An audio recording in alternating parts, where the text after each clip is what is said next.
a la grabación de esta sesión para que la puedan consultar posteriormente tanto en el micrositio web de la ANLA como de Azucar. En el transcurso de la charla les estaré compartiendo reiterativamente el link para que puedan realizar sus registros, toda vez que en este micrositio web se cuelga tanto la grabación, la presentación y esta lista de asistencia para que nos quede pues el soporte a cada uno de nosotros. Entonces, sin más preámbulos, voy a dar inicio, ya dieron inicio a la grabación. Y a todos muy buenos días y entonces le doy la palabra a Janet y a Lady para que podamos empezar. Listo, muy buenos días a todos. Mi nombre es Janet Sanabria, soy ingeniera forestal, especialista en Derecho del Medio Ambiente. Hago parte del grupo de actuaciones sancionatorias de la ANLA, de la Oficina Asesora Jurídica. En esta oportunidad nos acompaña también Lady Cristina, si te quieres presentar y iniciamos. De la Oficina Asesora Jurídica y estaría junto con Janet aquí acompañándonos hoy en esta charla de metodología para la tasación de multas. Janet. Listo, entonces damos inicio. Vale, la metodología entonces, la metodología para la tasación de multas. Para la metodología tenemos que tener en cuenta cierta normatividad, como lo es la Ley 1333 de 2009, el Decreto 3678 de 2010, que quedó compilado en el 1076 de 2015, la Resolución 2086 de 2010 y la metodología para el cálculo de multas. Bueno, entre otra normativa ambiental, que digamos que esta es la que vamos a tratar el día de hoy. Listo, Lady, entonces te doy paso con la siguiente diapositiva. Bueno, nosotros queremos empezar con la distinción entre tres conceptos, que es el concepto de sanción, compensación e indemnización, que muchas veces se encuentra amalgamado. Entonces, al no tener claras la delimitación y los límites de cada uno, lo que ocurre es que muchas veces dejamos por cosas por fuera que deberían estar en sancionatorio o, digamos, nos distraemos en cosas que no son digamos, del tema sancionatorio ambiental. Como ustedes saben, pues las sanciones ambientales están reguladas en la Ley 1333 y el listado de las 7 sanciones pues está en el artículo 40. Pero la pregunta es, bueno, ¿y qué es una sanción ambiental, cierto? La sanción ambiental no es nada más que la manifestación, digamos, pública del reproche social por un comportamiento que es infractor de una norma ambiental. Entonces, ¿qué es una sanción? Es un regaño, por decirlo así, que se manifiesta de muchas formas. El regaño puede ser a través de dinero, como la multa, a través de la revocatoria del instrumento de manejo y control, que sería, digamos, una de las sanciones más fuertes. Es decir, que usted no podría seguir operando ese instrumento. Trabajo comunitario, digamos, cierre temporal o permanente de establecimiento, bueno, el 7 tipos de sanciones. Es decir, la sanción no es otra cosa sino por la cual la sociedad le está diciendo y le está manifestando su inconformidad y está transmitiéndole a través de eso pues una sanción o es una exigencia de un comportamiento específico, ¿cierto? Mientras que la compensación, que también hace parte, digamos, de las competencias del tema de sancionatorio ambiental, que lo regula pues el artículo 39 de la ley 1333, la compensación no está asociada para nada a ese reproche. Está asociada a esos bienes y servicios ambientales que se vieron afectados con, digamos, con ese comportamiento del infractor. Entonces, ¿ahí qué ocurre? Que muchas veces las autoridades ambientales nos estamos quedando simplemente en el tema del reproche, del tema de la sanción, pero estamos dejando de lado uno de los elementos más importantes. ¿Y cuáles son esos elementos más importantes? El tema de compensar esos bienes y servicios ambientales. Cuando yo hablo de la compensación de los bienes y servicios ambientales, lo que les estoy diciendo es que si alguien genera una afectación sobre un ecosistema o sobre unos recursos específicos, pues tiene la obligación de compensarlos. Lo ideal es que repararlos, es decir, volverlos a su estado inicial, pero si no se puede, aparece la figura de la compensación, que es la mayoría de las casos en temas ambientales, y es que usted tiene que realizar un comportamiento que coloque, digamos, esos bienes y servicios ambientales que no, digamos, que no se pueden, digamos, reparar, pero que yo establezco unos bienes y servicios que sean equiparables. Es decir, que cuando yo compenso, quiero decir que aunque se empleen en un área diferente, digamos, algunos elementos forestales, que hice intervención sobre fuentes hídricas, lo que tiene que hacer el técnico es verificar que esas acciones que iba a hacer van a dejar equiparables esas acciones, digamos, que antes había realizado. Es decir, si yo afecté el recurso flora, pues debo hacer unas intervenciones donde ese recurso flora, que ya desapareció, pues que sean compensables o asimilables el uno al otro, ¿cierto? Ahorita ya miramos un ejemplo. Y por último está la indemnización, que no es objeto del sancionatorio ambiental, sino que es objeto de la jurisdicción. Sino que ahorita les explico por qué hay esa confusión, y es el tema de la indemnización está asociada a la afectación sobre patrimonios privados o colectivos, ¿cierto? Es decir, cuando yo hago digamos, una afectación ambiental, por ejemplo, yo contaminé el río y maté todos los pescaditos que habían ahí en ese río, pues obviamente hay digamos, una afectación ambiental fuertísima que deberá tener una sanción, y a veces esa sanción implica una compensación, y la compensación es que usted tiene que volver la fuente hídrica a sus condiciones iniciales, que tiene que hacer repoblamiento de peces, tiene que hacer limpieza, tiene que eliminar los elementos que hubieran podido, digamos, asentarse en ese lugar para dejar la fuente hídrica en unas condiciones. Eso es tema ambiental, eso es de la competencia de la autoridad ambiental, quien debe imponer la sanción y que debe, digamos, establecer las posibilidades de restaurar ese recurso. Pero, ¿qué ocurre? Que digamos, los pescadores de la zona pues vieron afectado su sustento y asimismo pues vieron afectados sus ingresos económicos. Entonces, ellos tendrían derecho a solicitar una reparación económica, sí, ¿a través de qué? De acciones de grupo, a través de, digamos, de la jurisdicción civil extracontractual, y si es el Estado, pues sería una reparación directa pues, para el Estado, dependiendo pues de quién sea el actor y lo realice. Que ahí tienen, digamos, toda la posibilidad de realizar ese tipo de actuaciones. Pero ojo, no es competencia de la autoridad ambiental, que debemos tener mucho cuidado. ¿Por qué? Porque, por ejemplo, en este tipo de eventos donde hay contaminaciones, afectaciones fuertes que van y afectan patrimonios, pues ellos vienen ante la corporación, y la corporación lo que les debe indicar es que hay acciones judiciales diferentes a las que, digamos, a las administrativas, que es la que se implementa. Entonces, ¿por qué les digo esto? Porque usted, por ejemplo, alguien hace un aprovechamiento forestal, usted le impone una multa de 80 millones y el señor le van a decir después la comunidad, oiga, pero ¿y los arbolitos qué pasó? Y el señor dice, no, yo ya pagué esos árboles valieron 80 millones. Resulta que él no ha pagado ningunos árboles porque es que usted le puso una sanción. La sanción es un reproche que no tiene nada que ver con los bienes y servicios. O sea, el bien y servicio afectado nos sirve para definir bajo el principio de lesividad qué tan alta debería ser una sanción, se va a poner multa. Pero también puede optar por otro tipo de sanciones, no necesariamente económicas. Entonces, la sanción por sí misma no constituye ningún tipo de compensación, ningún tipo de indemnización. Entonces, cuando este señor, que usted le puso una multa de 80 millones, dice, no, yo ya pagué esos árboles, ya pagué 80 millones, no dice, no, señor, usted lo que acaba de pagar es el reproche social que está...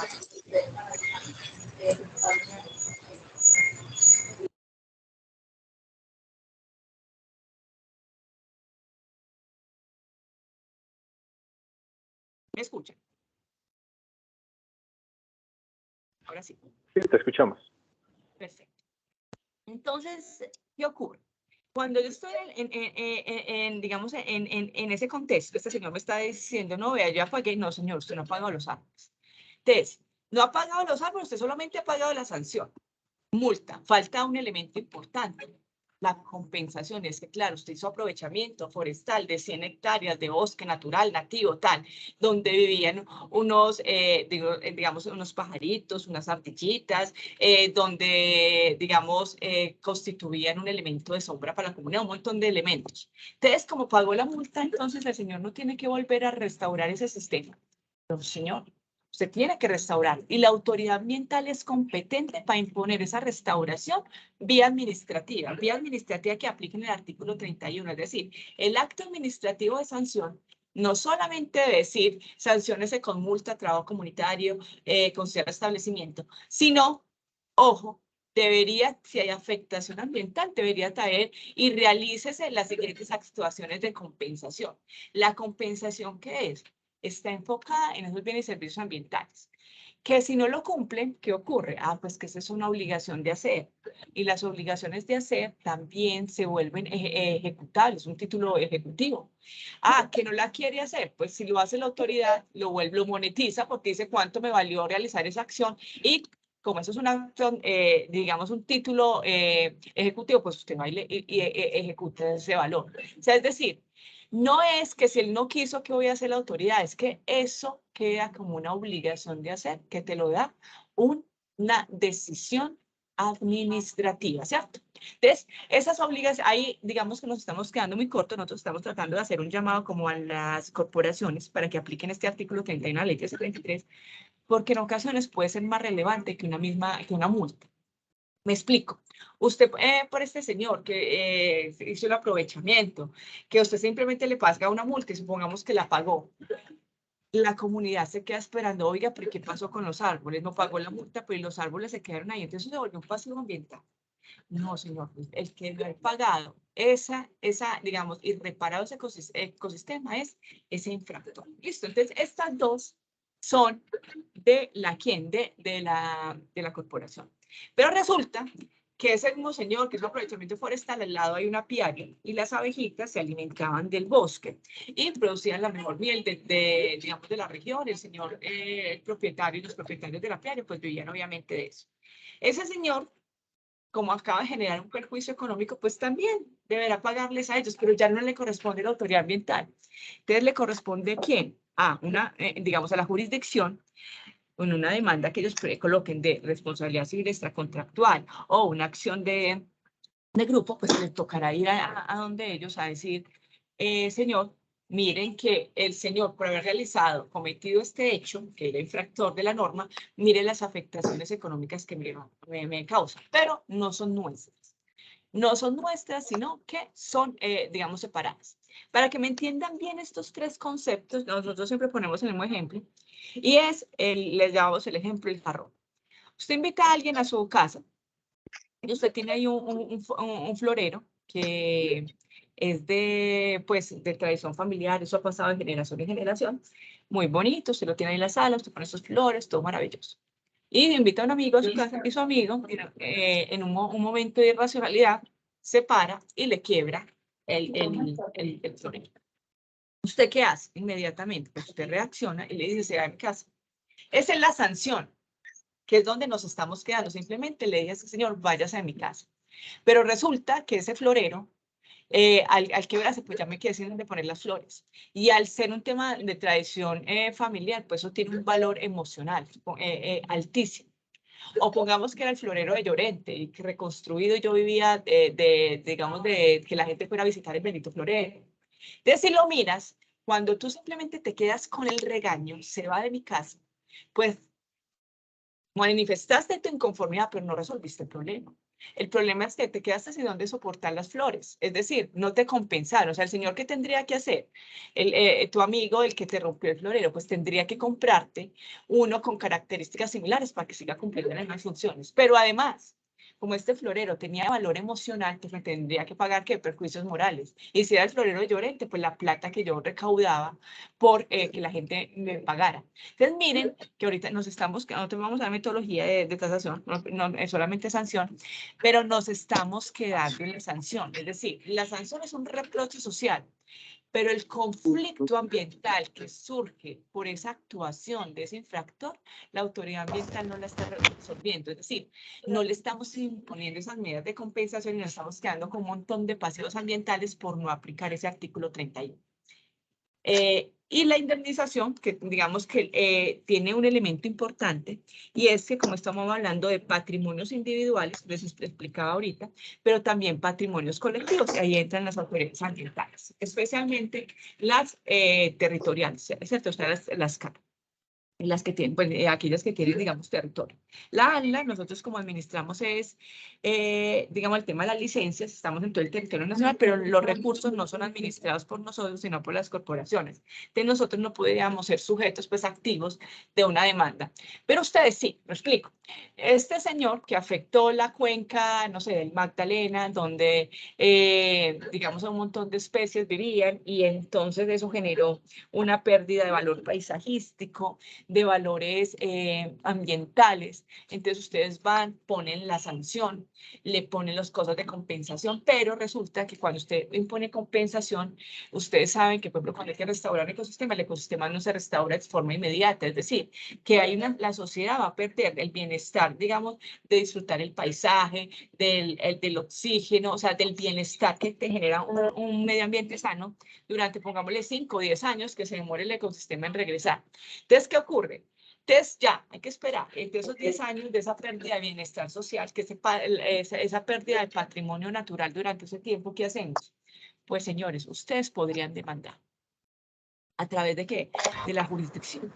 Y demandar a este particular en representación de la sociedad, porque recuerden, el medio ambiente es patrimonio común de los colombianos, ¿cierto? Aquí lo tienen, digamos, de la humanidad, no, sino que la sentencia de la Corte lo redujo a patrimonio común de los colombianos para decir quiénes efectivamente son propietarios de ese capital natural o patrimonio natural.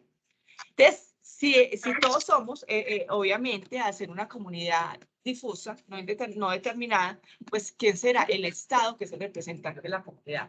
Y ustedes, al interior del Estado, son los delegados, por ejemplo, para la administración de unos recursos, efectivamente, dentro de una jurisdicción. Por lo tanto, los que están llamados a solicitar la indemnización colectiva de esos bienes y servicios ambientales que se dejan de percibir son las corporaciones o las autoridades ambientales que tienen, digamos, una jurisdicción de administración de recursos en un territorio específico. Entonces, ustedes podrían hacer, por ejemplo, en temas penales, que ya muchos han tenido un tema de minería ilegal, pues dentro del tema penal ustedes se pueden constituir dentro del incidente de reparación para solicitar esa indemnización. Y me preguntarán ustedes, bueno, ¿y entonces cómo se evalúa cuánto vale el río?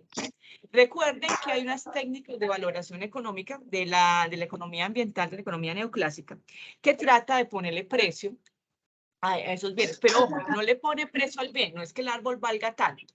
Lo que le pone precio es al efecto sobre el patrimonio colectivo que tiene, digamos, esa afectación. O sea, recuerden que por el medio ambiente es inconmensurable, eso no se puede valorar, pues, porque es como decir cuánto vale la vida de un ser humano.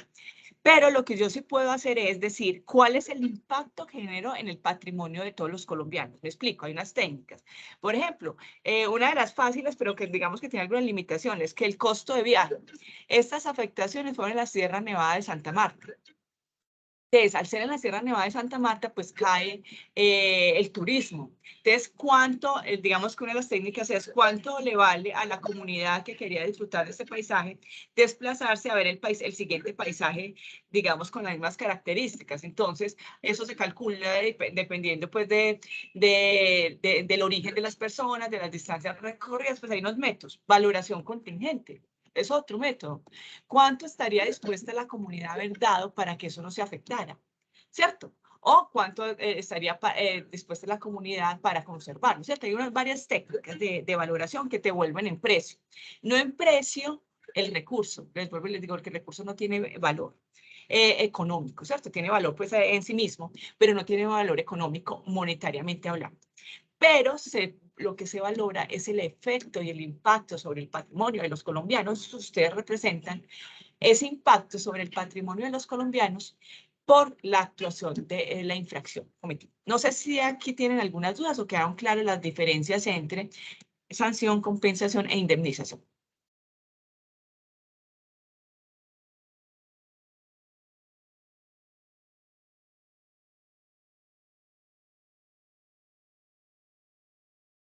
Veo que no hay dudas entonces. Ya, puedes continuar.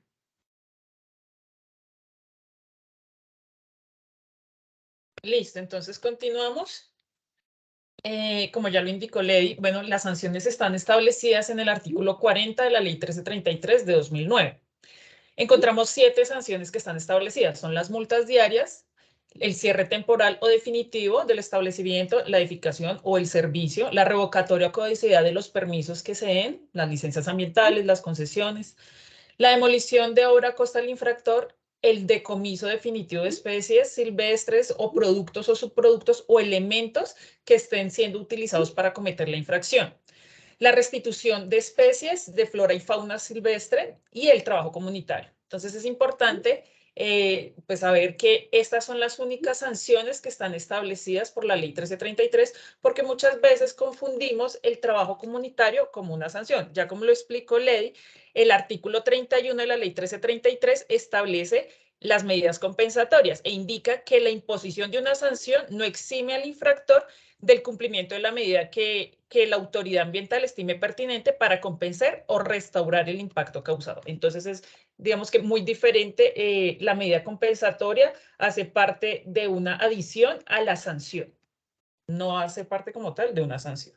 Listo. Antes de iniciar con la metodología para tasación de multas, entonces una pequeña introducción y es que las sanciones se podrán imponer como principales o accesorias al responsable de la infracción ambiental. Para la imposición de estas sanciones tenemos que tener en cuenta los criterios que han sido establecidos para poder imponerse estas sanciones, que fueron establecidos en el decreto 3678-2010, que actualmente está compilado en el decreto 1076 de 2015.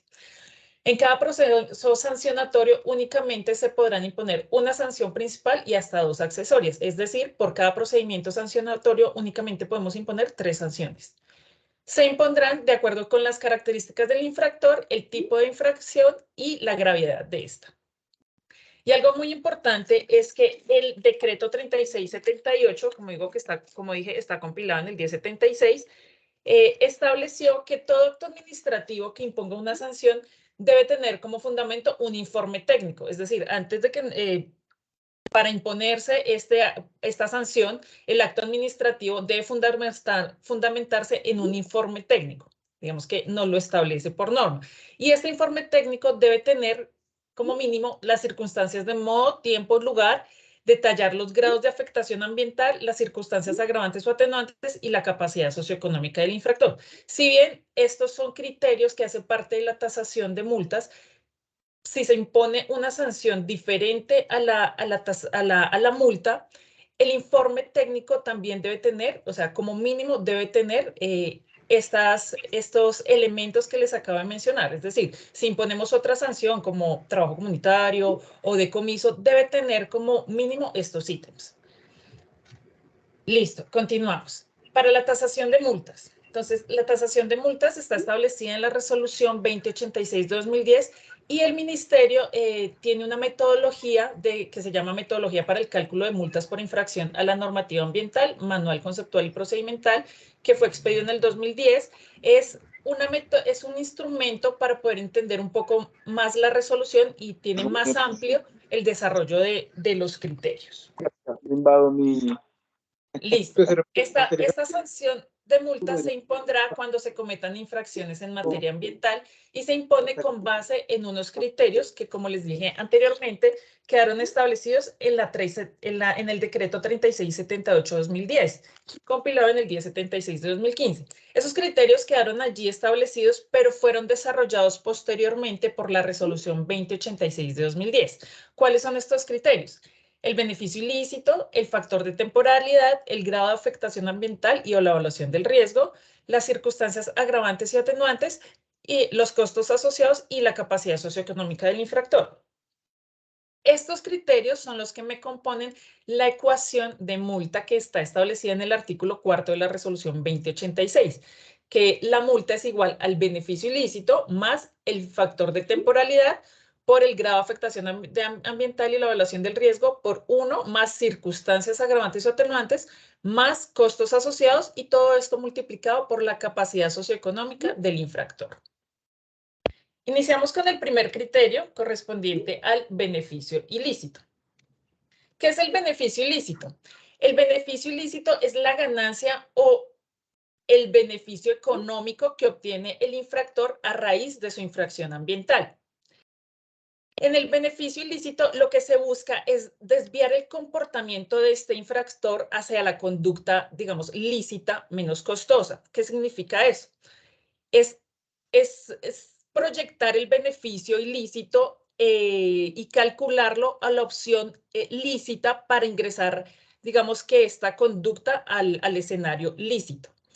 Está establecido o constituido por 3 variables: el ingreso directo, el costo evitado o el ahorro y retraso.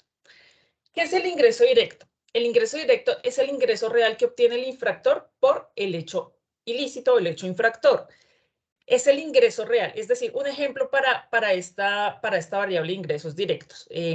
Digamos que nuestro cargo, nuestro hecho en el cargo formulado quedó por haber realizado aprovechamiento forestal sin permiso.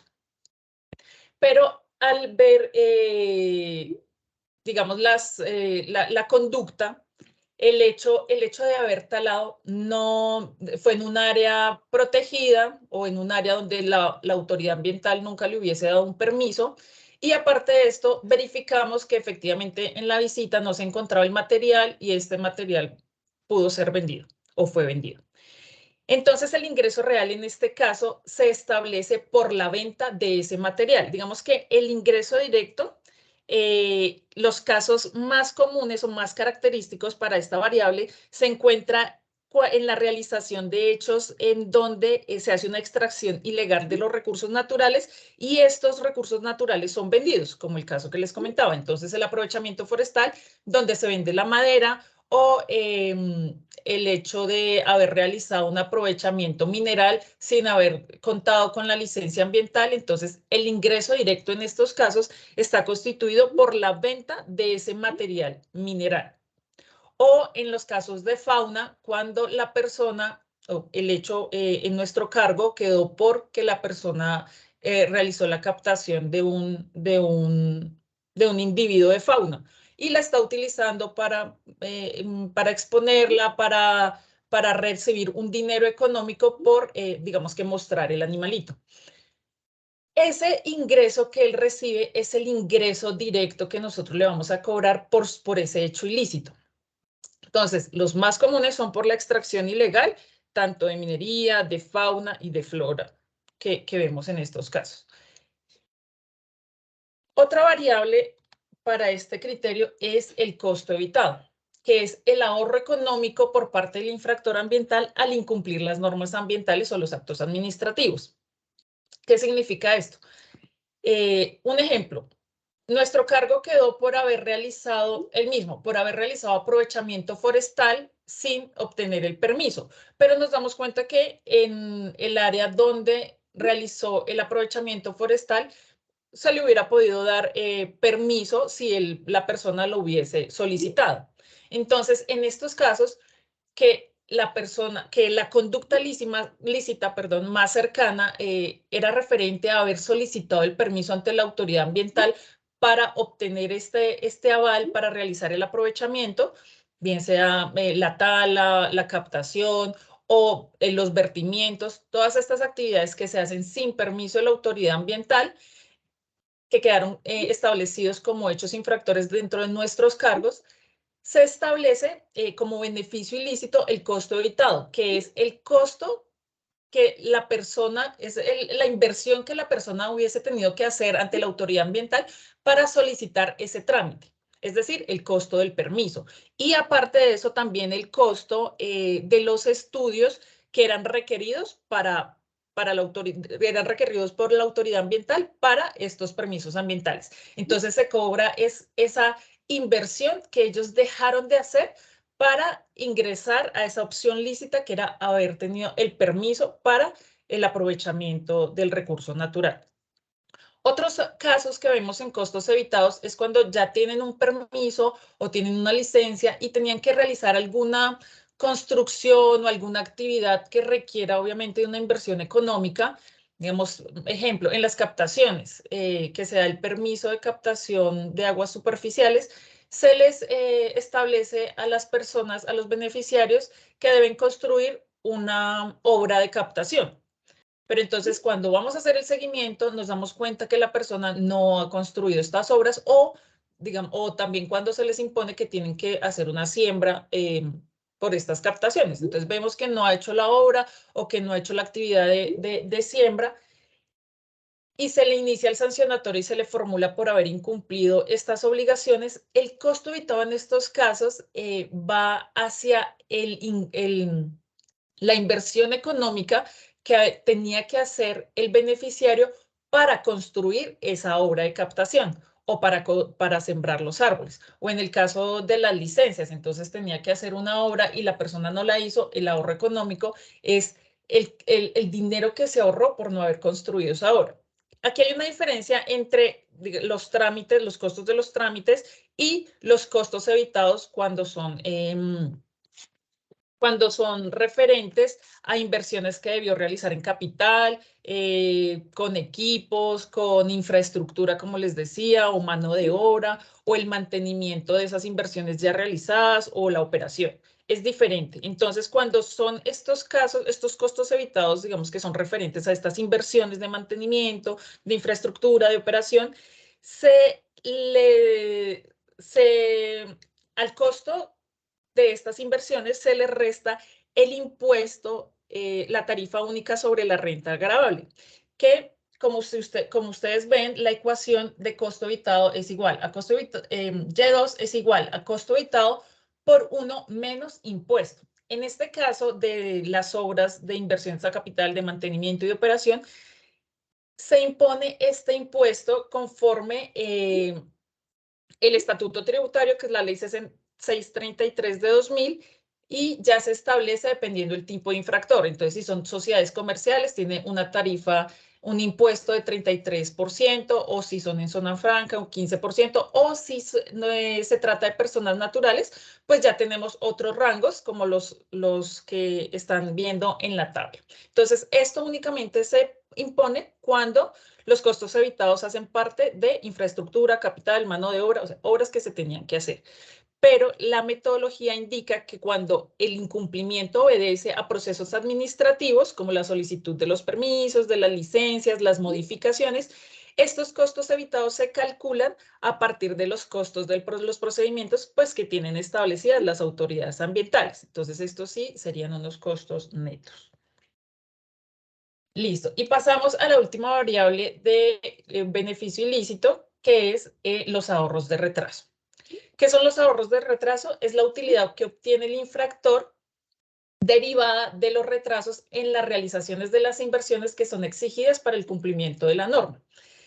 ¿Qué quiere decir esto? Un ejemplo, el mismo ejemplo de la captación hídrica. Entonces, la persona estaba realizando una captación de aguas superficiales sin permiso, se le abrió el sancionatorio, se surte el procedimiento sancionatorio, pero en el transcurso del tiempo, la persona se acerca a la autoridad ambiental y solicita el permiso para volver su actividad legal. Entonces, solicita el permiso de aprovechamientos, se le hace la inversión respectiva para la evaluación ambiental y para obtener el permiso, y ya, pues, digamos que tiene esta autorización. Pero entonces acá, en este caso, cuando hagamos nuestra tasación de multa y revisemos el expediente, que nos damos cuenta que efectivamente la persona de forma posterior obtuvo el permiso, no le vamos a cobrar ese hecho, ese beneficio ilícito como un costo evitado, sino como un ahorro y retraso. ¿Por qué? Porque si bien la persona no tenía la autorización para captar o el permiso o la concesión de aguas, en ese momento la obtuvo de forma posterior. Es decir, hizo su inversión económica no en el momento que debía, pero sí lo hizo de forma posterior. Entonces no le voy a cobrar el trámite total o el costo total del trámite, que sería un costo evitado, sino le voy a cobrar la utilidad por haberla realizado tarde. Es decir, es como si él colocara ese dinero respectivo que costaba el trámite a rentar en un CDT. Y en el tiempo que no lo obtuvo, en el tiempo que se demoró en obtenerlo, yo le voy a cobrar esa utilidad. Entonces, es como si yo pusiera a rentar esa plata. Entonces, no le voy a cobrar el costo total del trámite, sino la utilidad en el tiempo que se demoró por ese dinero. Ese es el ahorro de retraso. Tenemos que tener en cuenta que cuando tenemos varios cargos, este beneficio ilícito se analiza por cada uno de ellos. Para un mismo cargo nos puede, digamos que, determinar un beneficio ilícito por ingresos directos o costos evitados, o ingresos directos y ahorros de retraso. o solo, solo una de las variables. ¿A qué me refiero?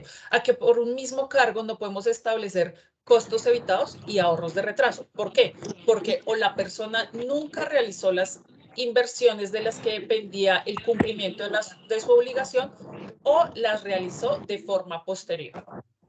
Entonces, por eso dentro Perdón, doctora, tengo una pregunta. Sí, señora, cuéntame. En el caso tal de que sea un usuario que tenía una concesión de agua y la concesión se le venció, se le inicia un proceso sancionatorio por captación ilegal. El usuario pues se le venció y no había pagado la tasa de uso de agua, aunque estaba vencida se le seguía facturando la tasa de uso de agua. En ese caso, ¿cuál es la acción a tomar? Si el usuario paga al día su tasa de uso de agua, ¿se le multa siempre o debe pagar y multársele, o solamente con que pague tasa de uso de agua y que se legalice nuevamente ya subsanaría? Si la persona, o sea, a ver si entendí, si la persona está captando sin permiso porque ya se le venció, ahí el cargo, ¿cómo quedaría formulado o cómo lo formularían ustedes?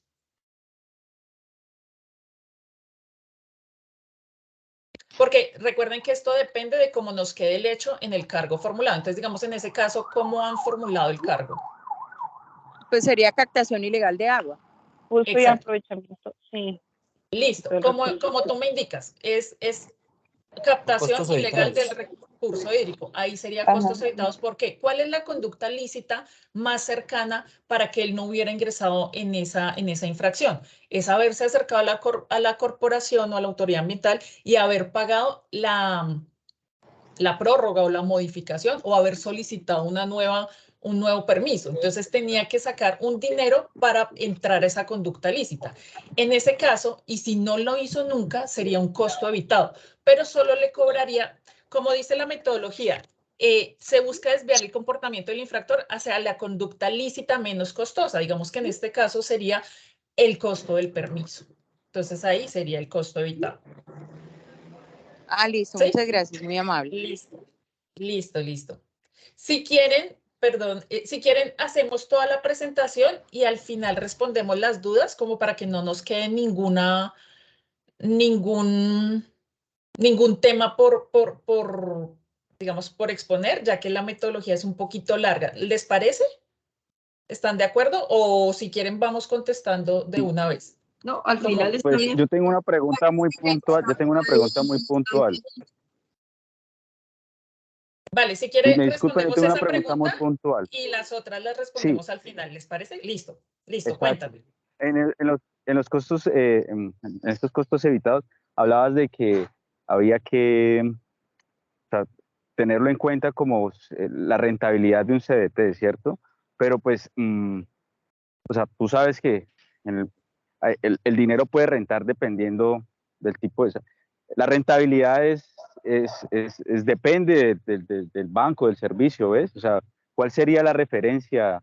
Sí, porque un banco puede tener una rentabilidad de un porcentaje, el otro de otro, o una cuenta bancaria tiene otra rentabilidad. Entonces, ¿cuál sería la referencia y cómo justificamos que estamos tomando esa referencia?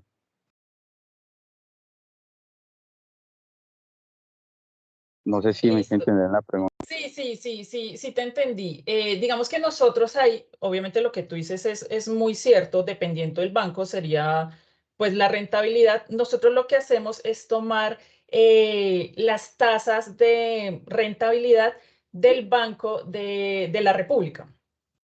Y entonces nosotros tenemos, digamos que en la página del Banco de la República hay una información con las tasas y teniendo en cuenta el dinero, digamos, que ellos dejaron de invertir, el tiempo en que dejaron de invertir, hacemos el cálculo de la rentabilidad con ese dinero, con ese tiempo, conforme lo establece, digamos, establece unas tasas de rentabilidad del banco, que esas tasas son por periodos de tiempo, entonces 3 meses, 6 meses, un año, dependiendo de ese tiempo, nosotros tomamos esos porcentajes de rentabilidad, pero del Banco de la República.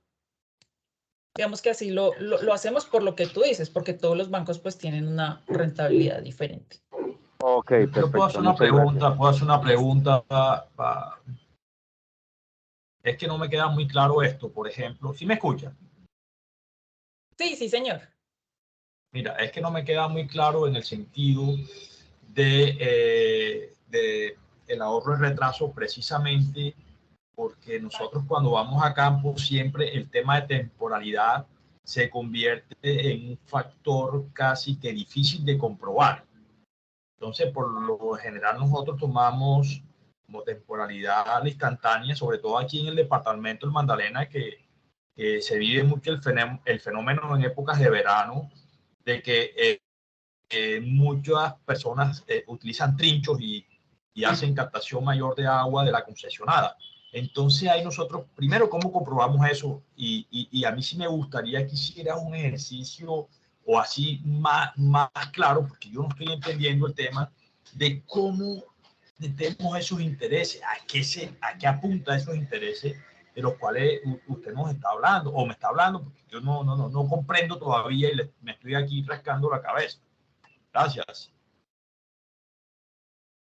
Listo, sí, señor. Digamos lo que me comentas. Tenemos que tener en cuenta cuál es el, como les decía anteriormente, cuál es el hecho del cargo, ¿sí? Digamos que ahí, y tener en cuenta el material probatorio que tengamos. Digamos, en los casos en que detectamos que la persona no tiene permiso de vertimiento, de concesión de aguas, y nunca lo obtuvo, que eso, digamos, nosotros lo podemos saber en nuestras bases de datos, ¿sí?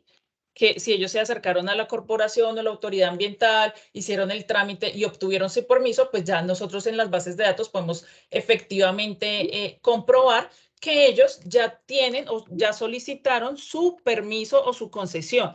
Y en este permiso ya sabemos tanto el tiempo, digamos que cuando lo detectamos, que fue cuando detectamos que estaba haciendo la captación, el vertimiento ilícito, bueno, y el tiempo hasta cuando él la solicitó. Entonces, cuando él la solicitó, pidió el permiso ante la autoridad y obtuvo su permiso o su concesión de aguas. Entonces, ahí ya tengo tanto el costo del trámite, porque ya se lo cobramos, que es el que él pagó por su trámite, y el tiempo. Y ahí teniendo esos dos factores, ya nosotros, pues con las ecuaciones ya estadísticas, hacemos la rentabilidad. Pero pues esto depende del tiempo. Lo que tú dices es muy cierto. Hay muchas veces nosotros no tenemos la información para calcular estos costos. Y entonces ahí me voy adelantando un poquito. Perdón. Ay. Empatía con el resto de la humanidad, dice la señora. Listo. Entonces ahí con lo que tú dices es muy cierto. Nosotros a veces es muy difícil calcularlos porque no tenemos dentro de nuestro material probatorio la información para poder calcular estos costos, ya sea ingresos directos, ya sea costos evitados, ya sea ahorros de retraso, no tenemos la información.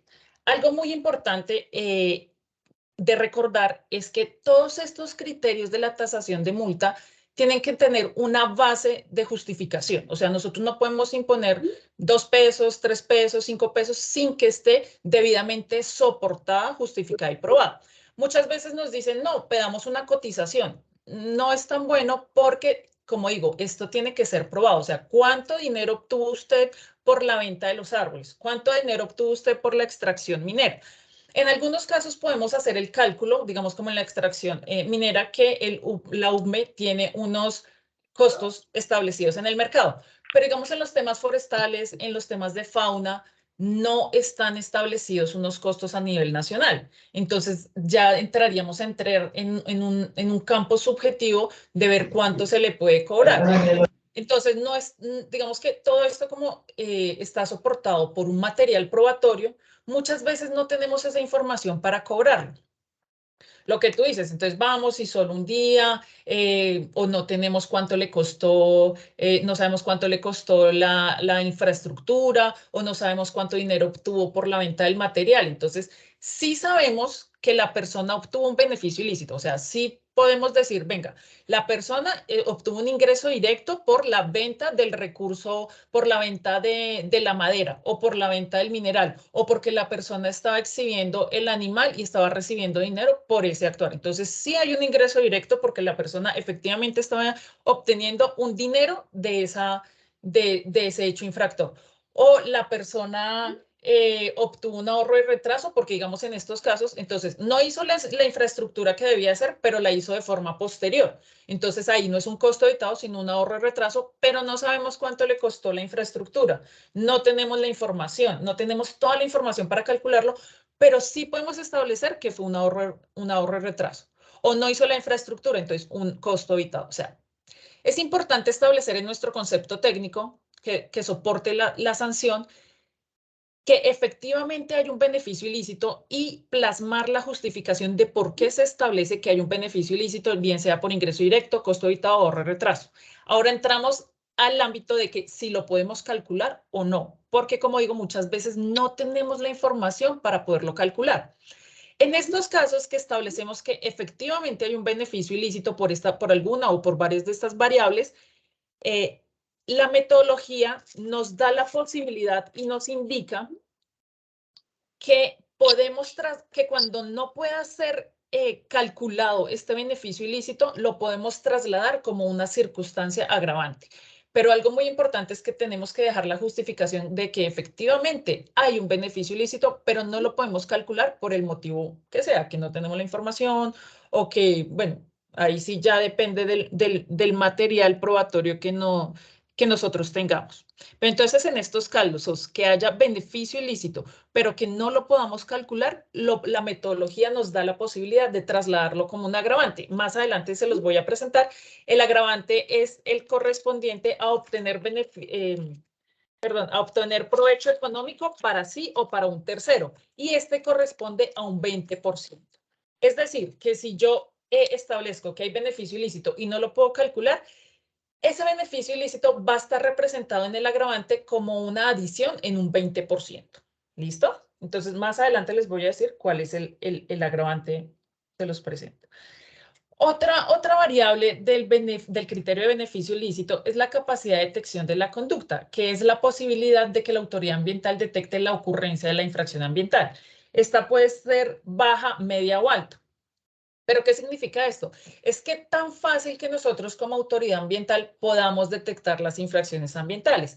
Digamos, en los casos que tenemos que la infracción ambiental está dentro del marco del permisivo, es decir, tiene una concesión, tiene una licencia, tiene un permiso que es objeto de seguimiento y control por parte de la autoridad ambiental, pues es muy fácil detectar las infracciones ambientales porque nosotros vamos a hacerle ese seguimiento a los permisos y nos damos cuenta si la persona está cumpliendo, si está captando más agua, si está haciendo un vertimiento en diferentes condiciones o, bueno, dependiendo de las condiciones que haya quedado en el permiso y nos podemos dar cuenta muy fácil porque es objeto de seguimiento de estas infracciones. Ya se nos complica un poco más la capacidad de detección cuando están totalmente alejadas del permisivo o de una autorización. Entonces, que ya nos llega la queja, que tenemos que ir hasta campo, averiguar dónde es la queja, dependiendo cómo lleguen las quejas. Entonces, ya digamos que esta capacidad de detección se nos vuelve media o baja. O cuando nos informan otras autoridades, pues digamos que esto ya depende de cómo llegue la información. Si es muy difícil de detectar la conducta por parte de la autoridad ambiental, pues ya le podremos dar otro valor. O cuando, digamos, hacen las corporaciones las visitas en campo para detectar infracciones ambientales, las captaciones ilegales, que hay muchas mangueras, que no se sabe quién es el que está haciendo las captaciones, pues ya esto se nos vuelve muy complejo detectar esta conducta y ya lo podemos establecer pues con una capacidad de detección de la conducta baja. ¿Esto qué hace? Esto hace que nuestro beneficio ilícito se vea afectado cuando es baja o media, se ve afectado y lo que trata de hacer la metodología es castigar un poco más al infractor por, digamos que hacer estos hechos ilícitos totalmente alejados de un permiso o de la legalidad. Y lo que hace es subir, cuando podamos calcular el beneficio ilícito, lo que hace es incrementarlo. cuando es baja o media. Cuando es alta, el beneficio ilícito queda el mismo valor, digamos que no lo afecta. Listo. Y el beneficio ilícito se obtiene de relacionar los ingresos, costos y ahorros y la capacidad de detección de la conducta mediante la relación que ustedes están viendo acá, que es beneficio ilícito es igual a la sumatoria de ingresos y costos. Entonces, digamos, cuando tenemos un cargo formulado y nos da el beneficio ilícito por ingresos directos y costos debitados, o tenemos varios cargos en los cuales nos da varios beneficios ilícitos, nos da ingresos directos, ahorros de retraso, costos evitados. Lo que hace esta Y es sumar estos ingresos y costos. Entonces, la Y es la sumatoria de todos estos ingresos y costos. Y todo esto se multiplica por 1 menos la capacidad de detección de la conducta sobre la capacidad de detección de la conducta. Como digo, esto se realiza si podemos hacer el cálculo del beneficio ilícito. Si no lo podemos hacer, damos la explicación de por qué no podemos hacer el cálculo, pero que efectivamente existe el beneficio ilícito y lo trasladamos, como nos dice la metodología, a un agravante que es obtener provecho económico para sí o para un tercero. Listo. Algo importante, el beneficio no podrá superar los 5.000 salarios mínimos mensuales legales vigentes cuando se trate de hechos instantáneos, o sea, cuando nuestra temporalidad sea 1. Pero cuando se trata de hechos continuos, el beneficio ilícito no podrá superar la siguiente relación, que es beneficio ilícito debe ser menor o igual a 2 veces la ecuación de la multa sin el beneficio ilícito. Entonces, como ustedes lo ven acá. Listo. Entonces, continuamos con nuestro criterio de factor de temporalidad.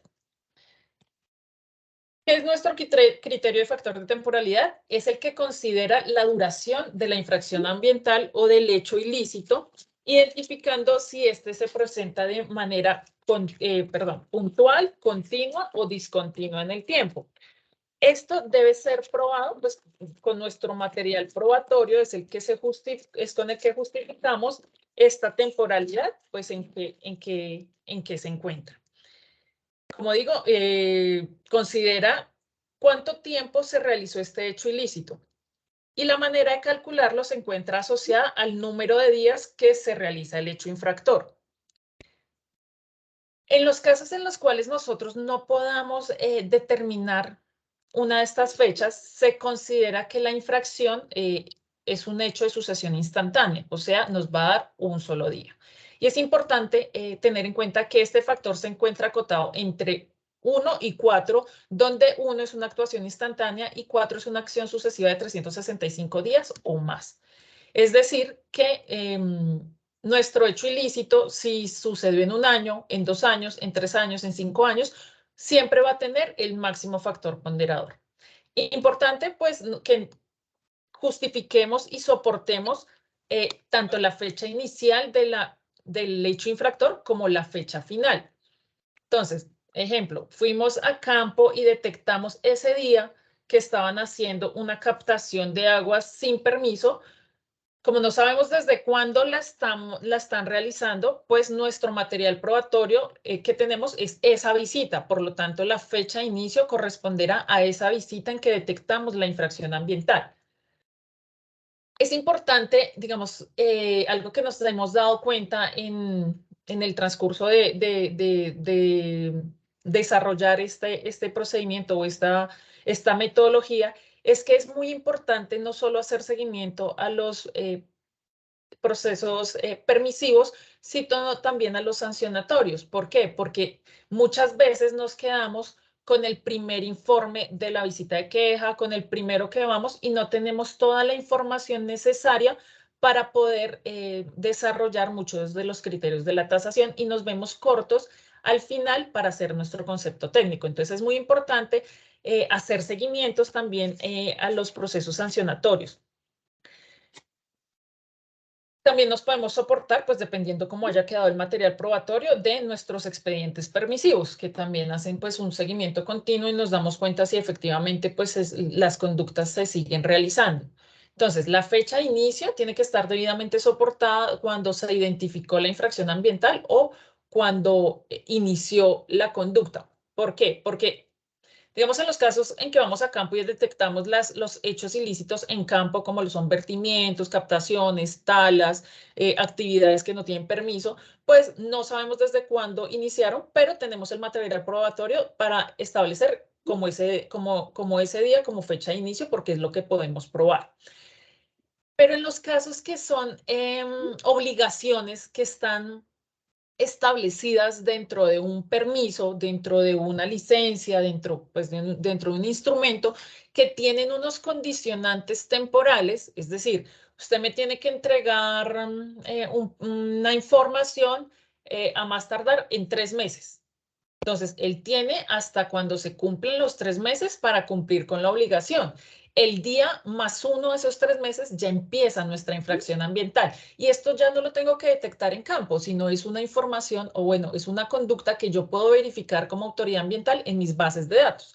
Si el día 3 meses +1, la persona no me presentó la información, pues yo ya puedo establecer que esta es mi fecha de inicio.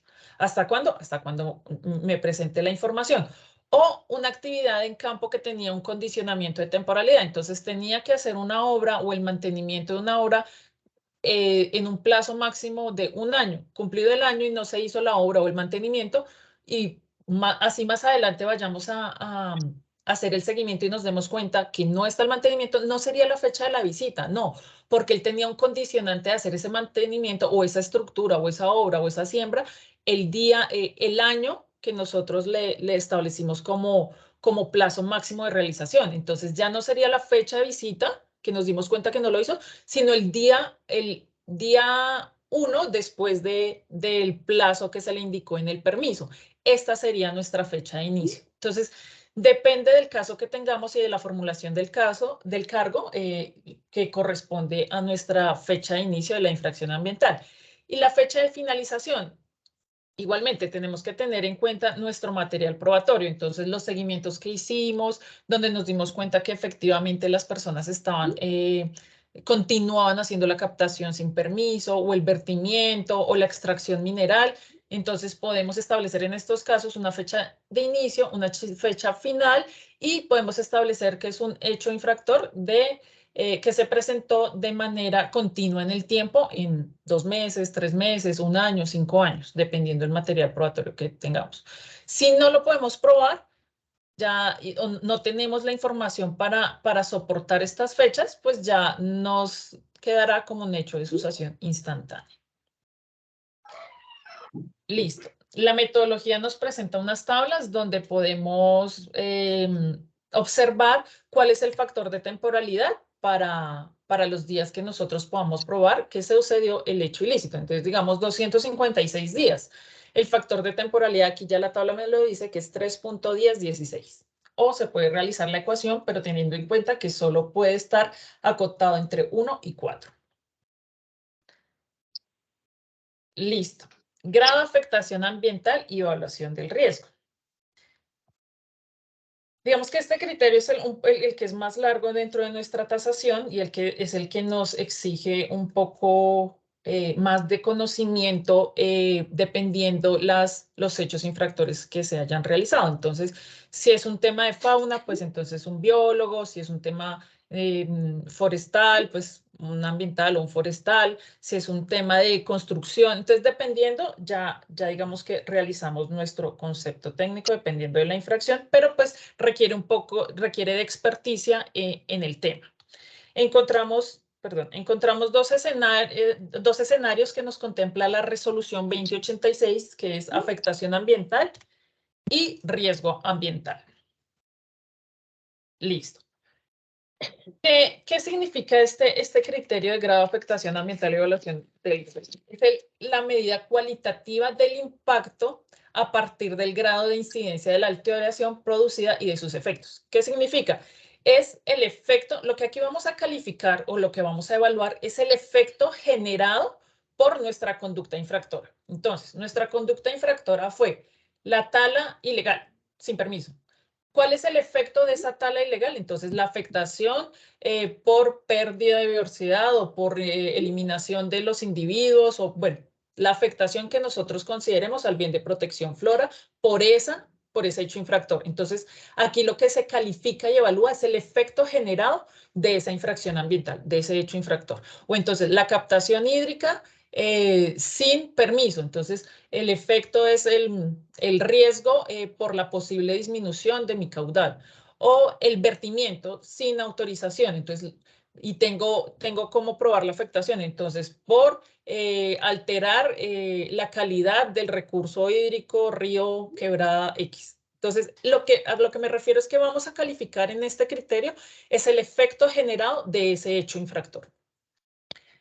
La metodología dice que para aquellas infracciones que no se concretan en afectación ambiental, se evalúa el riesgo. Entonces, en los casos que yo no tenga el material probatorio suficiente para establecer que efectivamente me generó una afectación mi hecho infractor, esto lo voy a calificar como un riesgo y la metodología me dice que igualmente cuando lo califique como riesgo debe ser valorado e incorporado dentro de la variable grado de afectación ambiental. ¿Qué es esto? Que se tiene que calificar, digamos que en el mismo sentido como la afectación, pero en el escenario de riesgo, con los atributos de importancia de afectación, que ya les voy a decir cuáles son.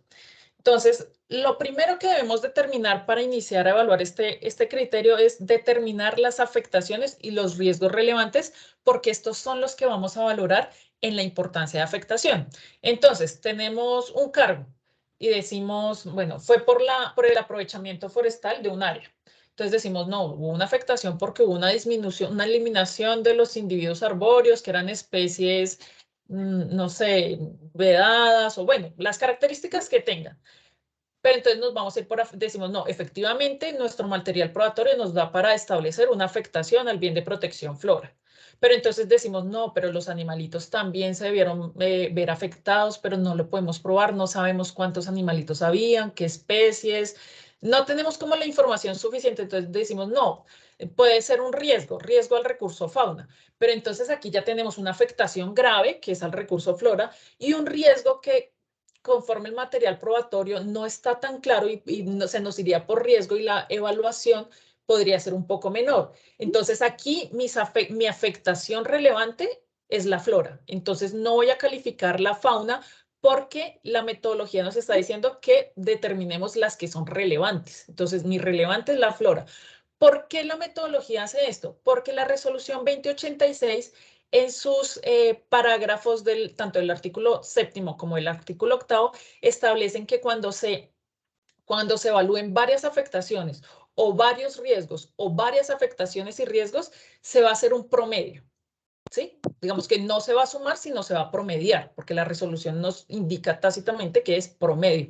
Entonces, cuando nosotros determinamos afectaciones relevantes y para un mismo cargo, esto es solo para un mismo cargo, establecemos un riesgo o una afectación menos relevante que nos puede ver afectada este promedio, pues digamos que nuestra calificación ya va a estar siendo afectada por ese riesgo o esa afectación que no está relevante y va a salir un poco menos y no va a salir conforme a la realidad que de la afectación generada o del impacto generado.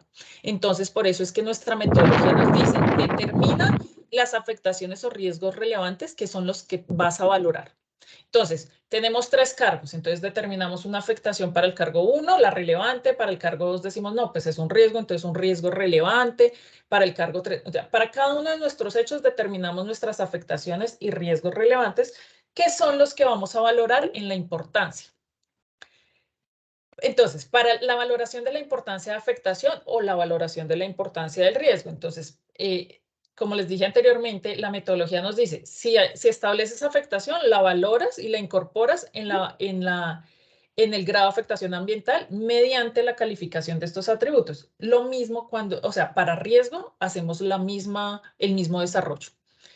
Ya no lo está estableciendo nuestra resolución 2086. Entonces dice que para la estimación de este grado de afectación ambiental y o la evaluación del riesgo, se debe determinar la importancia de esta afectación o de este riesgo mediante la valoración de los atributos de intensidad, extensión, persistencia, reversibilidad y recuperabilidad. Importante, si establecemos 2 afectaciones, 2 riesgos, cada una debe ser evaluada independientemente. ¿Por qué? Porque puede que una afectación tenga una intensidad más gravosa que la otra afectación que establecimos o que el riesgo. Entonces, cada afectación y riesgo que determinamos debe ser valorado independientemente. Listo. ¿Cuáles son estos criterios? Nuestra resolución 2086 nos establece esta ecuación que es la que determina cuál es la importancia de afectación o riesgo, que es I es igual a 3 veces la intensidad más 2 veces la extensión más la persistencia más la reversibilidad más la recuperabilidad. Esta es la ecuación que al final desarrollamos cuando ya tengamos calificados cada una de nuestras afectaciones o riesgos mediante estos atributos de importancia. Listo. Valoración de atributos. Entonces, nuestro atributo de intensidad. ¿Cuál es el atributo de intensidad? Este atributo indica que define el grado de incidencia de la acción sobre el bien de protección. O sea, qué tan incidente fue ese hecho infractor sobre mi bien de protección. Entonces, realicé un vertimiento por fuera de los parámetros. Entonces, mi hecho es por haber realizado vertimiento por fuera de los parámetros establecidos. El vertimiento tenía permiso, pero lo que hice fue no garantizar que estuviera dentro de los parámetros. Entonces, con mis muestreos físico-químicos, yo puedo determinar en cuánto me sobrepasé y en cuánto puede estar representada esa afectación al recurso hídrico. Entonces, me sobrepasé un 50%. Entonces ya digamos que aquí tenemos unas calificaciones dadas en rango donde nos dicen la afectación del bien de protección en cuanto está representada. Entonces está representada en un rango, si es de un 50% que me sobrepasé, pues ya está en un rango de 34 a 66.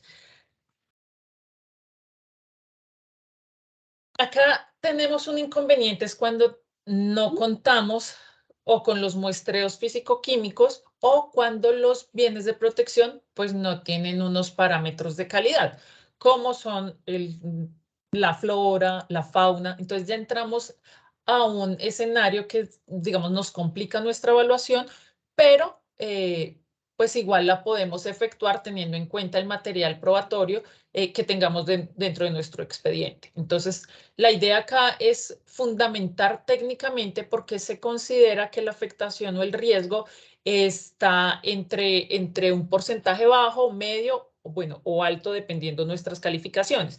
Digamos, en el tema forestal, entonces en el tema forestal aquí ya vendríamos a evaluar cuántos individuos se talaron, qué especies eran, cómo estaban, entonces eran individuos jóvenes o eran individuos ya adultos, si las especies se encuentran en algún grado de vulneración o un grado o son especies vedadas o se hizo en un área. Bueno, toda la información que nosotros tengamos del hecho nos indica pues qué tan incidente fue ese hecho en relación con el recurso natural. Entonces, o si fue el suelo, que si se removió, entonces ya tenemos que el suelo pues es un recurso natural que es muy difícil de recuperar. Toda esta información, por eso les hablaba que es bueno que estos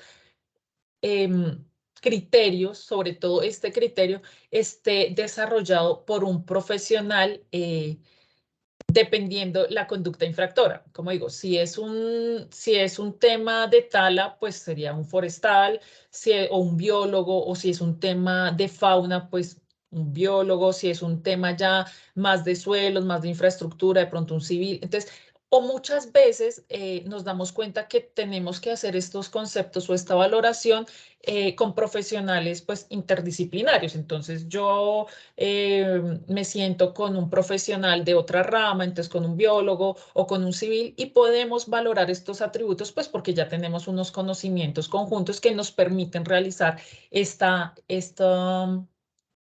calificaciones y sobre todo las justificaciones detrás de la calificación. Entonces, este atributo de intensidad es un poco el más como complicado de justificar cuando no tenemos parámetros de calidad. Cuando tenemos parámetros de calidad, pues podemos establecer efectivamente los rangos. Si no, tenemos que apoyarnos del material probatorio que tengamos.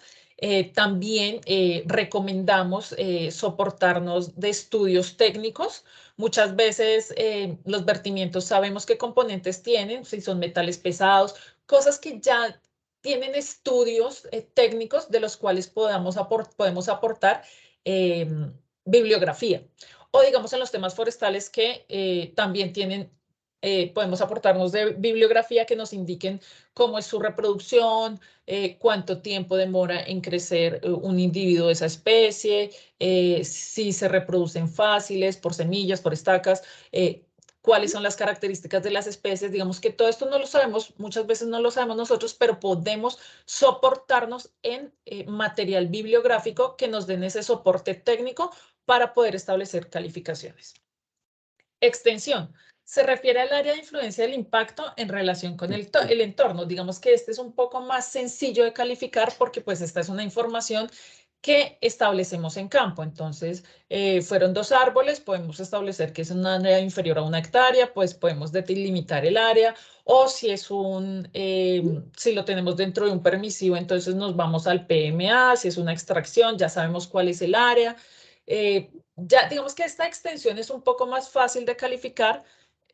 Hay que tener en cuenta el material probatorio porque toda la calificación que demos pues debe estar soportada. Si no podemos establecer el área porque no tenemos la información dentro del expediente, pues nos vamos con la mínima calificación porque no podemos probar una calificación más alta porque no tenemos la información. Entonces, todo esto es probado. Persistencia. Se refiere al tiempo que permanece el efecto desde que aparece hasta que el bien de protección retorne a las condiciones previas a la acción.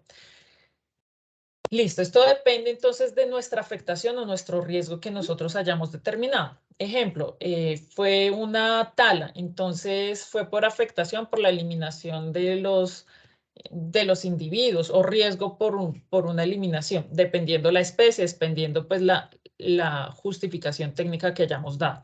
Entonces, digamos, la especie es son saucos o es una especie que se reproduce muy rápido, pues la persistencia va a ser menor por las condiciones o las características del bien de protección. Pero si digamos mi árbol es una especie que no se reproduce rápido, es un roble, es una especie que es más complicada, pues ya mi persistencia va a aumentar un poco más. Por eso digo, es bueno apoyarnos de material bibliográfico. O un vertimiento que tiene materiales pesados, que revisando nuestra información bibliográfica o los conocimientos que tengamos, sabemos que esos elementos van a permanecer en el recurso hídrico, no sé, 2 años, 3 años, antes de empezar a degradarse. Pues entonces aquí ya decimos que la persistencia de esa afectación al recurso hídrico va a estar establecida en un rango entre 6 meses y 5 años por las características de esos elementos que fueron vertidos a la fuente o por las características de la actividad proveniente de ese vertimiento. Entonces aquí ya depende de nuestro material probatorio y de las características de esa conducta infractora. La reversibilidad. Entonces, la reversibilidad es la capacidad del bien de protección que fue afectado o puesto en riesgo de volver a sus condiciones anteriores a la afectación, pero tiene un condicionante y es que es por medios naturales y cuando se haya dejado de actuar en el ambiente. Entonces, terminé de hacer mi tala o terminé de hacer mi vertimiento. ¿Cuánto tiempo dura o cuánto tiempo requiere ese bien de protección afectado o puesto en riesgo de volver a sus condiciones anteriores a la afectación por sí mismo, sin que nosotros le ayudemos por medios naturales?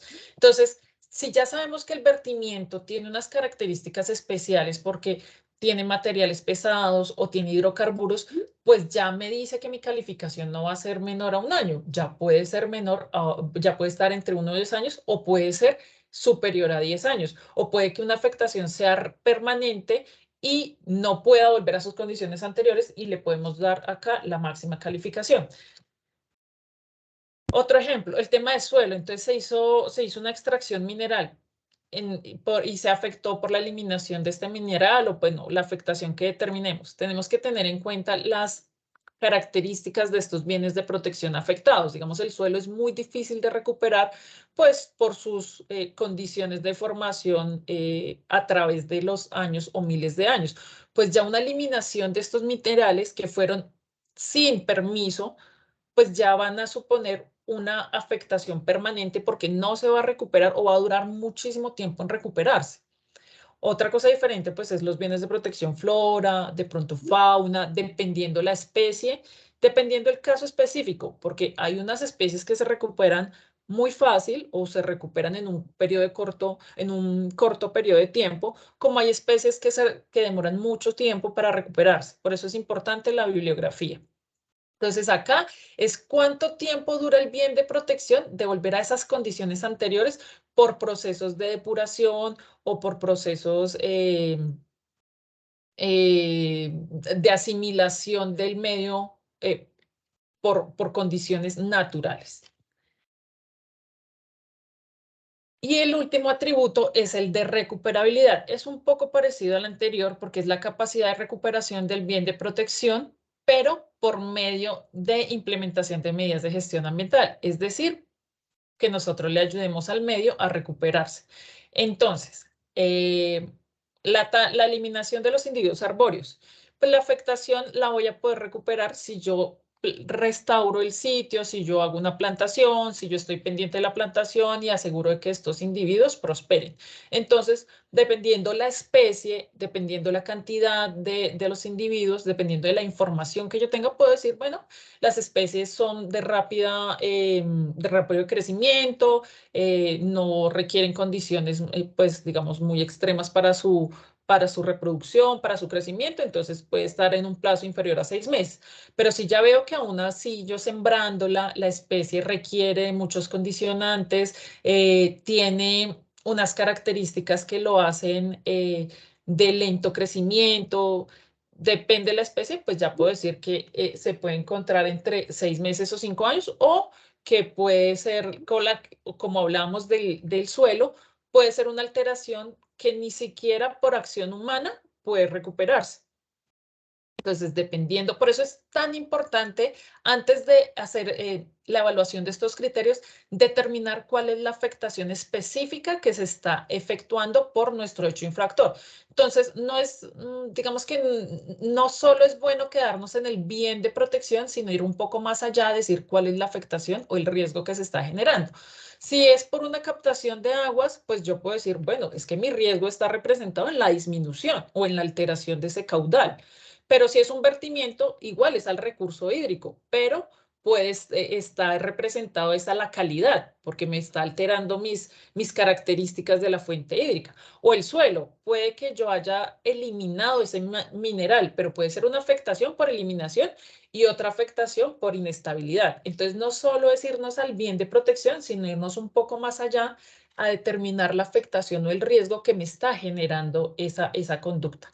Y en cuanto a la recuperabilidad, entonces tenemos que hacer un análisis técnico donde nos diga que por medio de qué medidas de gestión ambiental podemos, o sea, es poner el escenario de qué medidas de gestión ambiental, si yo pongo esas medidas de gestión ambiental, mi bien de protección, ¿en cuánto tiempo se recupera? Entonces, si yo siembro, si yo hago una limpieza de la fuente hídrica, si yo hago unas obras para la estabilidad del área donde ocurrió los procesos de remoción en masa o las grietas, ¿cuánto tiempo con esas obras o con esas actividades demora mi bien de protección en recuperarse? Entonces, esto ya depende tanto de la afectación que nosotros detectemos, del tiempo en que lleva, de todas estas características alrededor de nuestra infracción y de la afectación general.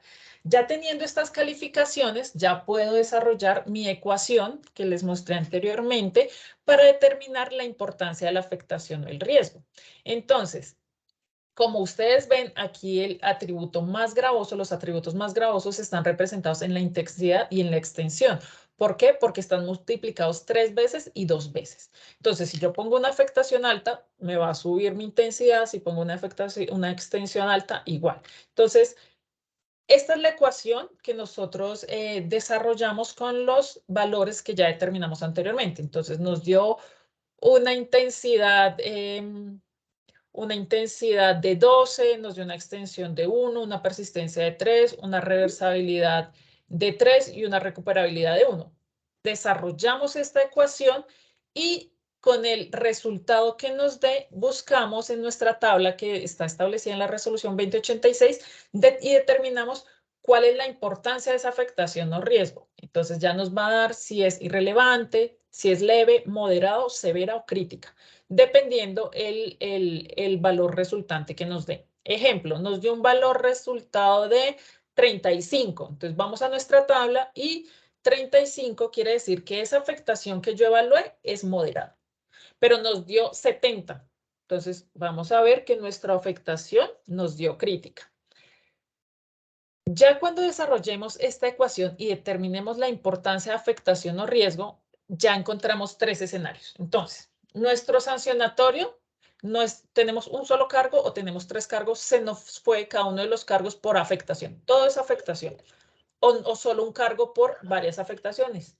Entonces, la resolución nos dice en su artículo 7º que en los eventos en los cuales tengamos varias afectaciones o se determinen varias afectaciones, se procederá mediante el promedio, mediante el cálculo del promedio de la importancia de aquellas afectaciones pues, que se establecieron como relevantes. Entonces tenemos una afectación de 20, una afectación de 25 y otra afectación de 26.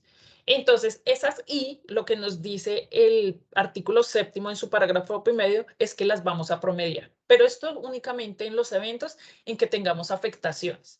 Y aquí la promediamos y con esta ecuación, la promediamos lo que nos hayan dado esas I de afectación y se procede a monetizar esa importancia de afectación resultante. Entonces, el promedio nos dio, un ejemplo, nos dio un promedio de 22.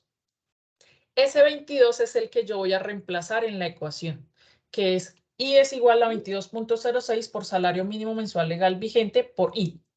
Esa I es el promedio cuando tenemos varias afectaciones.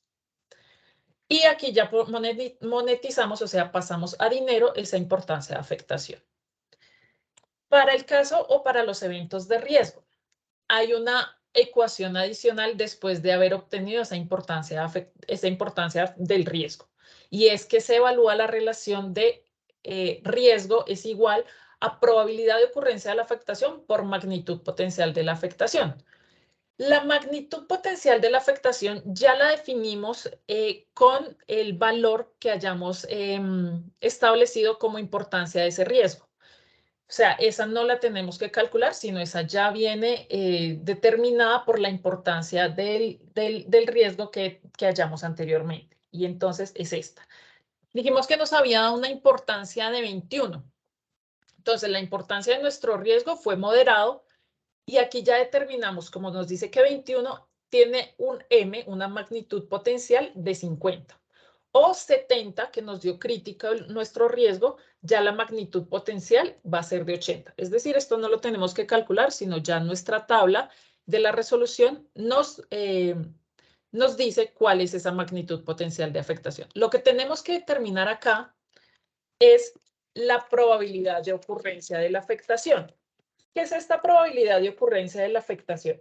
Esta probabilidad, dice la metodología, que es que se tiene que sustentar, pues, qué tan posible es que esa afectación, que ese riesgo que nosotros determinamos anteriormente pueda realmente materializarse en una afectación ambiental. Entonces dice que para determinar la probabilidad de ocurrencia de la afectación, el equipo de profesionales de la autoridad debe evaluar y sustentar la posibilidad que esta ocurra. ¿Qué quiere decir? ¿Qué tan viable es que ese riesgo efectivamente se me llegue a materializar en una afectación? Esto debe quedar justificado técnicamente, pues por el profesional, indicando si esa probabilidad de ocurrencia es muy baja, moderada, alta o muy alta. Y según lo que se determine, pues ya se le asigna el valor de la probabilidad de ocurrencia. ¿Cómo se hace esto? Esto se hace con el análisis y la evaluación de todo el material probatorio que nosotros tengamos en el expediente. Ejemplo, tenemos un vertimiento sin autorización.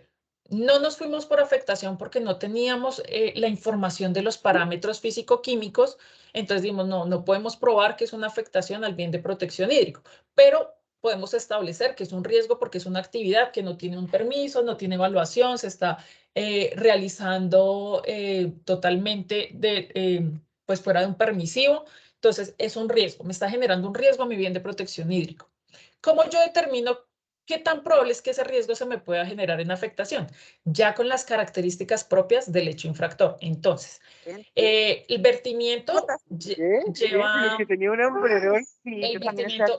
Hay un micrófono abierto, perdón. Hola, hola.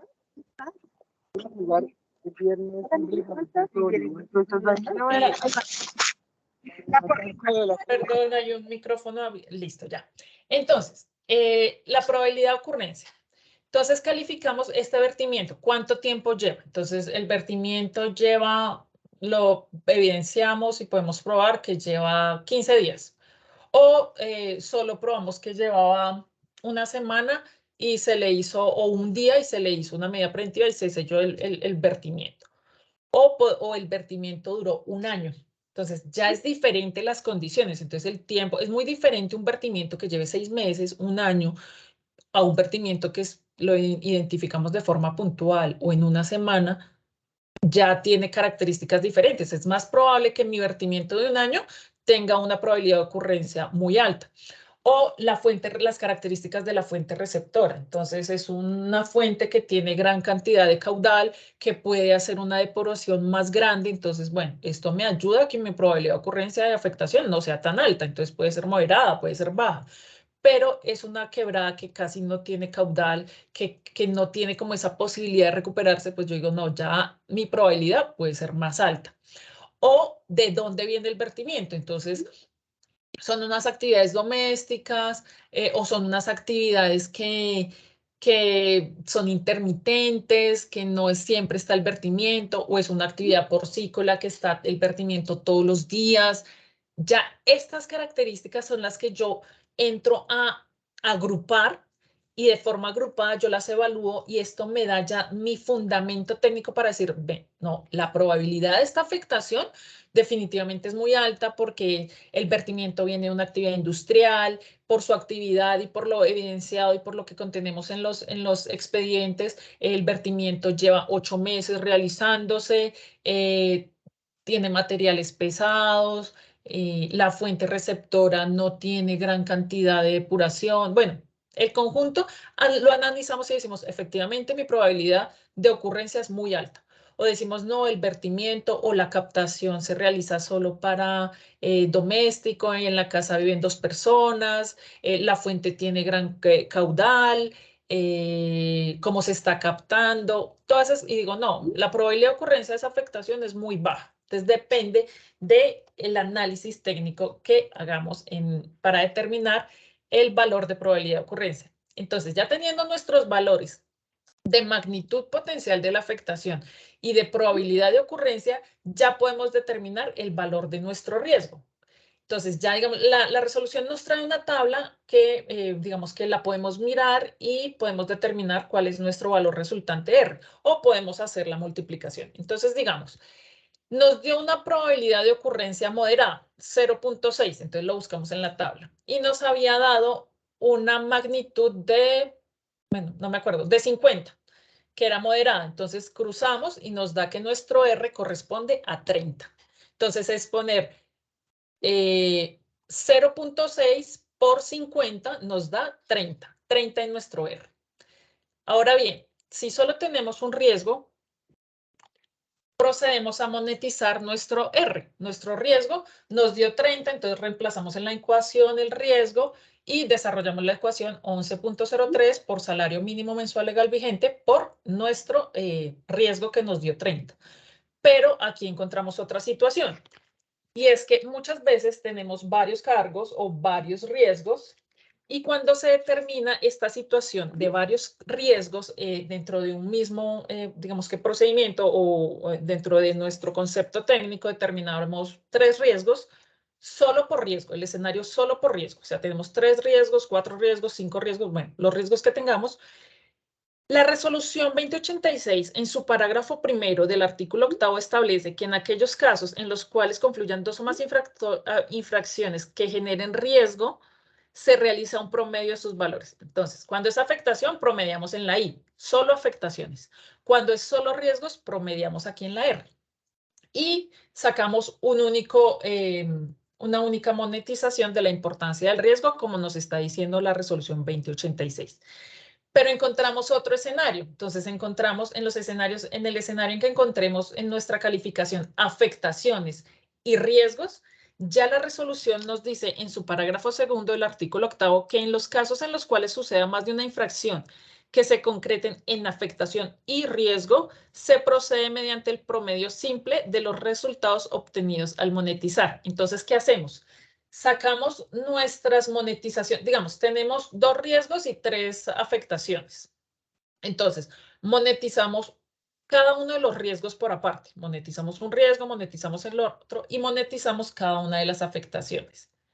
Y todas estas monetizaciones las promediamos. ¿Por qué? Porque la resolución estableció esto. Porque si llegamos a promediar los riesgos y sacamos una sola monetización y promediamos las afectaciones y sacamos una sola monetización, le vamos a dar más peso a una de estas. ¿Sí? Caso diferente sería que tengamos 2 afectaciones y 2 riesgos, porque ahí ya tenemos 50-50, o sea, 50% afectaciones, 50% riesgos, y ahí sí no nos, digamos que no nos varía y no le estamos dando más importancia a la una o a la otra. Pero cuando tenemos diferentes, o sea, cuando no es 50-50, sino tenemos 70% de afectaciones y 30% de riesgo, pues ya le estamos dando más peso a una de estas. Por eso la resolución nos dice, en estos eventos, usted lo que tiene que hacer es monetizarlas y promediarlas al final. Y así cada riesgo y cada afectación va a tener su propia importancia monetizada y vamos a sacar una que va a ser, digamos que la realidad de la monetización en este criterio de grado de afectación ambiental, como nos lo indica el parágrafo segundo del artículo 8. Y ya determinando esto, pues ya pasamos, ya lo que les decía, los escenarios de monetización, entonces los casos en los cuales hayan solo afectaciones, promediamos las afectaciones y sacamos una monetización. Lo mismo en los casos de riesgo. Promediamos nuestros riesgos y monetizamos. Y en los casos de afectación y riesgo,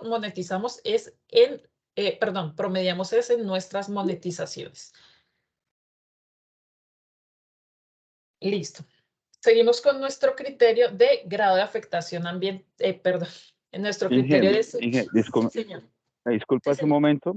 Sí, señor. Frente claro, al escenario de una contravención en la que no hay afectación ni riesgo, ¿cómo se puede resolver un escenario de estos? Listo. Bueno, aquí tenemos unas apreciaciones y es que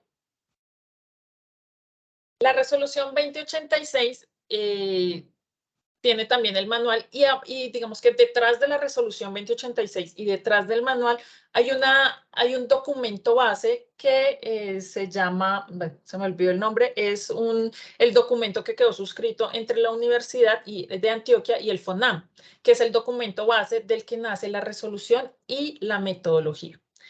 En este documento sí quedó establecido el escenario que tú nos estás comentando, que es cuando no existan afectaciones ni riesgos, porque nos hemos dado cuenta en el transcurso de desarrollar esta metodología, es que muchas veces las infracciones no están asociadas directamente con los bienes de protección, como es el caso de, no sé, tenía que enviarme o tenía que presentar un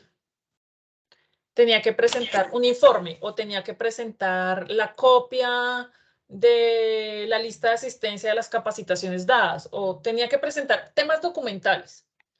En esos temas documentales, pues vemos que, digamos que la finalidad es para el seguimiento de la autoridad ambiental, para ver que esas obligaciones se cumplan, que, como digo, son documentales. Entonces, el informe que nos ayuda a nosotros para verificar las obligaciones. Pero el hecho de que la persona no me entregue el informe o el hecho de que la persona no me entregue el formulario o la copia de la capacitación no indica o no establece directamente que se me está generando una afectación o un riesgo a los bienes de protección. Únicamente, pues, está haciendo una infracción ambiental que no está generando ni afectaciones ni riesgos. Ese escenario lo contempló ese documento que les comento, que es el documento del FONAM y de la Universidad de Antioquia, que dio vida pues, a la resolución y a la metodología, en el que se establece que para los casos en los cuales no haya afectaciones ni riesgos, se debería calificar una gravedad normativa entre 1 y 3. Cuando ustedes ven la metodología, el mínimo valor que se le da a los riesgos es 4 y el mínimo valor de las afectaciones es 8. En el documento que les digo del FANAM y de la universidad, establece que para esos eventos documentales, que no, o bueno, esos eventos en los cuales no se establecen afectaciones ni riesgos, se debería calificar el riesgo entre 1 y 3. 1 siendo digamos, siendo lo menos gravoso, 2, pues ya una moderada, y 3 como la más grave. Pero entonces se establece calificaciones por debajo de los riesgos, de la calificación a los riesgos, perdón, a la calificación cuando hay riesgos a los bienes de protección. Entonces hasta establece unas calificaciones más bajitas. Pero digamos que no quedó en la resolución o en la metodología. Esto se está considerando para la ¿qué?